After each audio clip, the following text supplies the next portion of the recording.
آپ لوگوں کو جنات جن سٹوریز پسند ہیں؟ یہی مسئلہ ہے اس قوم کا.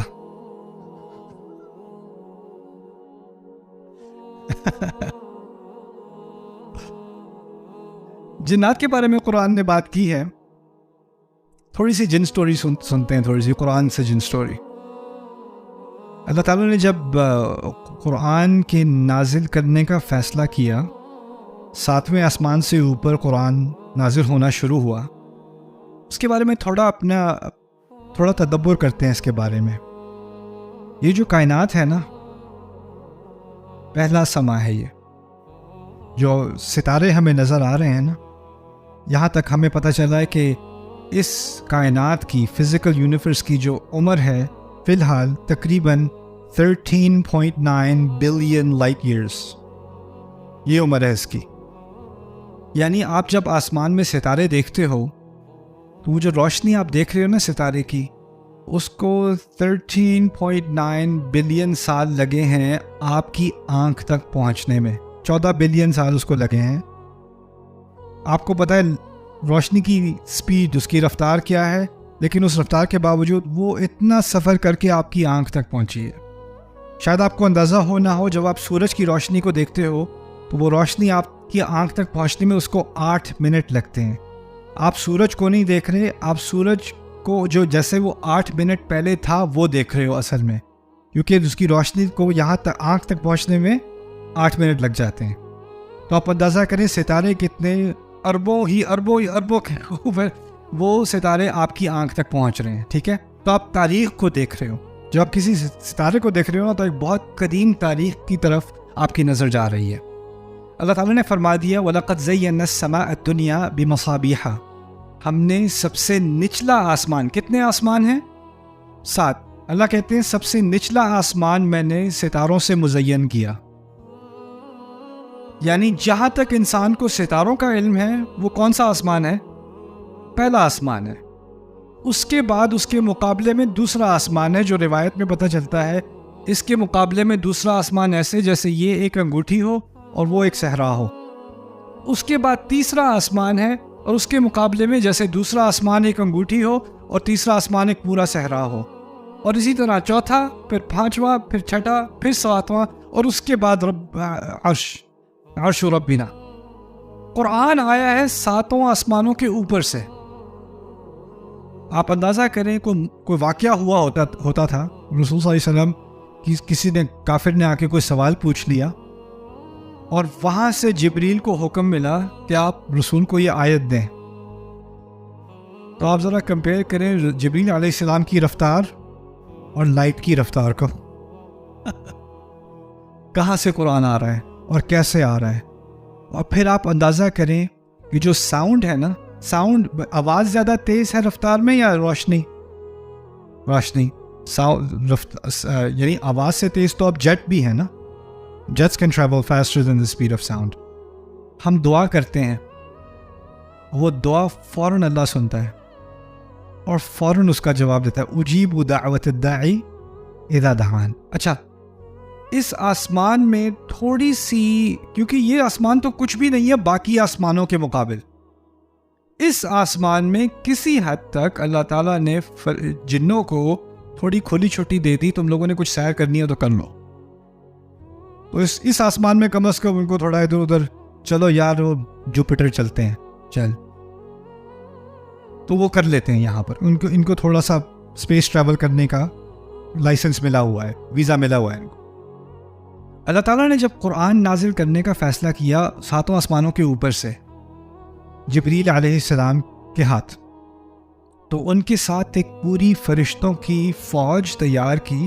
جب کوئی بہت اہم ڈاکیومنٹ ہوتا ہے نا، تو وہ صرف آپ اپنے بیگ میں ڈال کے ٹرین میں نہیں بیٹھ جاتے. ایک پوری اس کے ساتھ سیکیورٹی ڈیٹیل ہوتی ہے اور ایک پورا انٹوراج جاتا ہے، اور پھر اس کے ساتھ آگے بھی فوجی پیچھے بھی فوجی، اور پھر وہ کاروان چلتا ہے ایک چیز ڈیلیور کرنے کے لیے، ہے نا. تو اللہ تعالیٰ نے قرآن میں بتایا مطاع ثم امین، ان کی بہت بڑی فالوئنگ ہے، اور پھر وہ قرآن لے کر آتے ہیں جبریل علیہ السلام. ٹھیک ہے، تو جب وہ آ رہے تھے تو اللہ تعالیٰ نے ایک معاملہ کیا جو یہاں پاکستان میں بہت ہوتا ہے. اس کی مثال پاکستان میں بہت ہوتی ہے. کوئی VIP آ رہا ہو نا تو سڑکیں بند ہو جاتی ہیں، سڑکیں ساری بند، لاک ڈاؤن، کوئی ادھر ادھر نہیں ہو سکتا۔ اب جنات کی عادت تھی کہ پہلے آسمان میں کیا کرتے تھے؟ گھومتے پھرتے تھے۔ ایک دم سے اوپر جا رہے ہیں، آسمان بند ہے، گارڈ کھڑے ہوئے ہیں، کوئی نہیں جا سکتا آسمان، سارے زمین پہ بیٹھو، دنیا میں بیٹھو سارے۔ ابھی ان کو عادت تھی باہر گھومنے پھرنے کی، اب سارے کے سارے جن کہاں پھنسے ہوئے ہیں؟ دنیا میں۔ انہیں پتہ نہیں یہ لاک ڈاؤن ہوا کیسے، یہ کس چیز کا لاک ڈاؤن ہے یہ؟ ہم جب بھی جاتے ہیں اوپر، ہم پہ شوٹنگ ہوتی ہے، ہمیں نیچے بھیج دیا جاتا ہے، ہم جا ہی نہیں سکتے باہر۔ اب دنیا میں قید ہو گئے سارے کے سارے جن۔ اب وہ جب قید ہوئے، کیوں قید ہوئے؟ کیونکہ کیا آ رہا ہے آسمان سے؟ قرآن نازل ہو رہا ہے۔ قرآن کے نازل ہونے کے لیے تمام آسمان کو لاک ڈاؤن کر دیا اور جنات زمین میں قید ہو گئے کچھ عرصے کے لیے۔ اب وہ جب قید ہوئے تو ان کو تھوڑی بتایا تھا قرآن نازل ہو رہا ہے اس لیے تمہیں لاک ڈاؤن کیا جا رہا ہے۔ ان کو نہیں پتا کہ کیوں ہوا یہ لاک ڈاؤن، کیوں بند کیا گیا ہے۔ تو جب یہ لاک ڈاؤن ہوا تو انہیں پتا تھا یہاں کچھ ہونے والا ہے بھائی، یہاں کچھ تو ہونے والا ہے یہاں پہ، ہمیں پتہ نہیں کیا ہونے والا ہے لیکن کچھ تو ہونے والا ہے۔ تو اس پر انہوں نے تبصرہ کیا، نہ جانے، کہتے ہیں وَأَنَّا لَا نَدْرِي، اور ہمیں کچھ علم نہیں تھا، کچھ کلو نہیں تھا ہمیں، أَشَرٌ أُرِيدَ بِمَنْ فِي الْأَرْضِ أَمْ أَرَادَ بِهِمْ رَبُّهُمْ رَشَدًا، کیا کوئی شر یعنی کوئی بہت بڑا نقصان، کوئی بہت خراب کام ہونے والا تھا، جو خراب کام کی نیت تھی اہل زمین کے لیے، یا ان کا رب ان کے لیے کوئی ہدایت چاہ رہا تھا؟ ہمیں نہیں پتا تھا کہ ان میں سے کیا، یا تو کوئی ہدایت آنے والی ہے یا اس دنیا کو برباد کیا جانے والا کوئی بہت بڑا شر اس طرف آ رہا ہے، ہمیں نہیں پتا تھا۔ یہ تعبیر ہے اشر ارید بمن فی الارض ام اراد بہم ربہم رشدا۔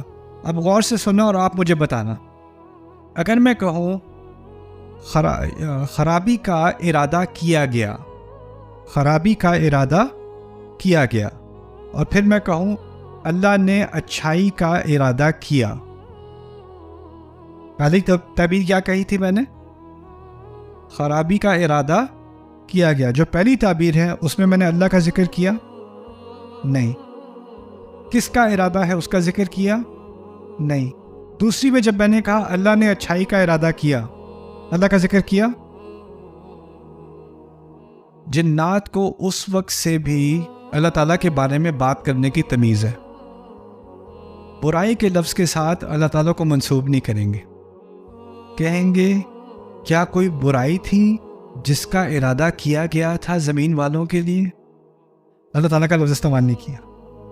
اچھائی کی، ہدایت کی بات آئی، کیا کہتے ہیں؟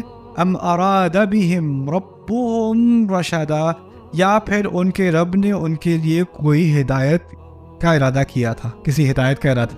سبحان اللہ،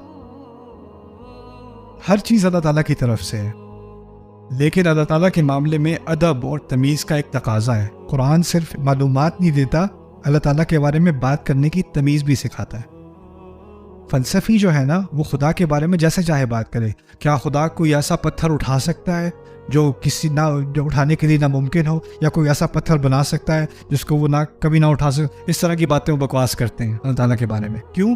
کیونکہ اللہ تعالیٰ کے بارے میں وہ صرف ایک فلسفی کانسیپٹ کے لحاظ سے بات کر رہے ہیں، ان کو اللہ تعالیٰ کے معاملے میں کوئی لحاظ، کوئی ادب، ان کی عظمت کا کوئی بالکل احساس نہیں ہے۔ لیکن جنات کو نامعلوم ہوتے ہوئے بھی اتنا احساس ہے کہ کوئی خرابی کی بات کریں گے تو ساتھ میں کس کا لفظ استعمال نہ ہو؟ اللہ تعالیٰ کا یہ لفظ استعمال نہ ہو۔